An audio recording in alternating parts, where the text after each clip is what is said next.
জয় মা Manasa housewife Runu daily ব্লগে তোমাদের অনেক অনেক স্বাগত। নমস্কার বন্ধুরা, চলে এসেছি আবার নতুন একটা ভিডিও নিয়ে।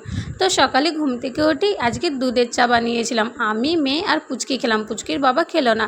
তারপর পুচকির বাবাকে বললাম একটু চপ আনতে, খুব চপ মুড়ি খেতে ইচ্ছে করছিল আজ, তাইও চপ নিয়ে এসেছিল। আর পুচকির আলমারিটা দেখো কেমন অগোছালো হয়ে আছে। প্রতিদিন রান্নার কাজের জন্য এগুলো গোছানো হয় না, আর যেহেতু পুচকির বাবা বললো খাবার নিয়ে আসবে, তাই এগুলো গোছাচ্ছি। আর এই কাজ করতে করতে মেয়েকে পড়ানোর সময় হবে না, তাই ওকে একদিকে পড়তেও বসিয়ে দিয়েছি। আর এগুলো করতে আজ খুব সময় লেগে গেছিলো। তারপরে মায়ের মন্দিরে প্রদীপ দিয়ে এদিকে দেখো রান্নাও খাবার নিয়ে চলে এসেছে। আলু পোস্ত, মাছের ঝোল, মাছের পিসগুলো কিন্তু অনেক বড় ছিল।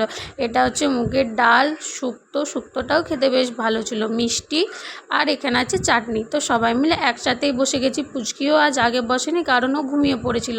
তারপর উঠিয়ে পড়ে ওকে স্নান করিয়ে আমরা স্নান টান করে খেতে বসেছি। আর আজকে তো বললামই অনেক দেরি হয়েছিল, প্রায় 2:30টার দিক বেজে গেছিলো। তারপর পুচকিকে টিউশন দিয়ে এসে বসে বসে একটু টিভি দেখছিলাম। এটা কি একটা তামিল সিনেমা ছিল এটা।